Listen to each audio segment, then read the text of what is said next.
দেখেন সারা বাংলাদেশ আজকে কিন্তু এই ক্রিকেটের নির্বাচন নিয়ে কিন্তু মেতে আছে, যে সবাই জানে যে কী হচ্ছে বিসিবিতে।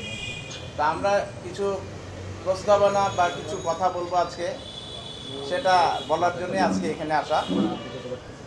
তো প্রথমত আমরা বলছি যে এই নির্বাচনটা যেভাবে হয়েছে, বারবার শিডিউল পরিবর্তন বা কাউন্সিলরদের নাম জমা, জেলা বিভাগের কাউন্সিলরদের নাম জমা দেওয়ার পরে তাদের বাতিল করা, 15টি ক্লাবকে বাতিল করা, এই যে এগুলি নিয়ে যে একটু জটিলতা, সেটা কিন্তু ক্রিকেটকেই ক্ষতিগ্রস্ত করছে। আমরা চাই যে এগুলির অবসান হোক, একটা সুন্দর নির্বাচন হোক, সেটার জন্য আজকে কিছু বলবো। আপনারা দেখেন এই যে 15টি ক্লাবকে যে বাতিল করেছে, কাউন্সিলর বাতিল করা মানে এই ক্লাবগুলির কিন্তু কোনো এখন আর অস্তিত্ব নেই, আমরা এটাই মনে করি। যদি কেউ বলে থাকে যে ক্লাব আছে, ক্লাব লিগে খেলবে কিন্তু কাউন্সিলর থাকবে না, এটা একেবারে মানে কোনোভাবে এটা কেউ জাস্টিফাই করতে পারবে না যে এটা এই ক্লাব আছে কাউন্সিলর নেই। এটা একটা উদ্দেশ্য প্রণোদিত হতে পারে।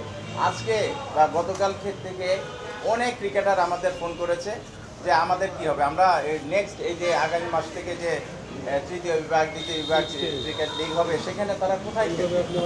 এতগুলি খেলোয়াড়, প্রায় 300-350 ক্রিকেটার, তাদেরও তো ভবিষ্যৎ আছে একটা বাংলাদেশের। আমরা চাই যে ক্রিকেটার আরও উঠে আসুক, বিভিন্ন ক্লাবে খেলুক, এবং আমাদের ক্রিকেট মানে জাতীয় দল আন্ডার 15, 18, 19, তারপরে আপনার এ টিম আছে, হাই পারফরমেন্স টিম আছে, সেখানে আমাদের ক্রিকেটাররা পাইপলাইনে থাকুক আরও, এটা আমরা চাই। কিন্তু আমরা তো তাদের জীবন ধ্বংস করতে পারি না।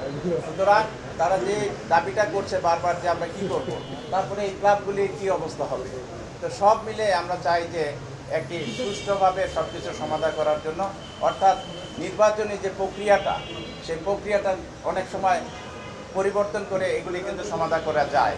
যেমন একটি জিনিস আমি বলবো যে এখানে অনেক মিডিয়া বা অনেকেই বাইরে যে একটা কর্তৃপক্ষ বানিয়ে ফেলেছে, আমাদের মাননীয় অ্যাডভাইজার আছেন, ওনাকে বার্সের অন্য একটা গ্রুপ। আসলে এটা না, মাননীয় অ্যাডভাইজার কিন্তু ক্রিকেট না, সমস্ত খেলাধুলার এখন অভিভাবক।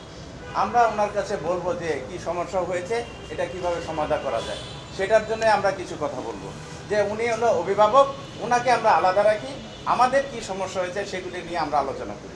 এটাই আমরা আজকে বিস্তারিত আলোচনা করবো। দেখেন নির্বাচন নিয়ে যে জটিলতার সৃষ্টি হয়েছে, এখানে কিন্তু ভালো ভালো ক্রীড়া সংগঠক যারা আছে, ক্রিকেট সংগঠক যারা আছে, তারা কিন্তু এখানে অনুপস্থিত। তা আমরা চাই যে এটা যারা যাতে এই নির্বাচনে পার্টিসিপেট করতে পারে সেটার কিছু ব্যবস্থা করা। অনেকগুলো ওয়ে আউট আছে, সেগুলি নিয়ে আমরা বিস্তারিত আলোচনা করব। এখানে ভাষণ আছে, ভাষণও কিছু কথা বলবে পরবর্তীতে। তো আমরা প্রথম যেই প্রস্তাবনাটা দিচ্ছি সেটা হলো, এখন যে এক্সিস্টিং বোর্ড আছে, সেই বোর্ডটা কিন্তু ইচ্ছা করলে এটা রুলস রেগুলেশনের যেটা আছে সেটা কিন্তু এটার মেয়াদ কিন্তু বাড়িয়ে দিয়ে কিন্তু অনেকটা সমাধান করা যেতে পারে। আরেকটি পথ আছে যে রিশিডিউল করা। রিশিডিউল করলে এখানে যারা যোগ্য সংগঠক আছে, যারা মানে বিভিন্ন কারণে বাদ পড়েছেন বা তারা মানে তাদের কাউন্সিলরশিপ বাতিল হয়েছে, তারা কিন্তু আবার এখানে আসতে পারে। কাউন্সিলরশিপ বা এখানে ভোটে নির্বাচন করার জন্য তারা নমিনেশন পেপার সাবমিট করার একটি সুযোগ আছে। আর আরেকটি জিনিস আছে, সেটা আমি জানি না এটা কভার করবে নাকি, অ্যাডহক কমিটি করে কিন্তু কিছুদিন চালানো যেতে পারে কিছুদিনের জন্য।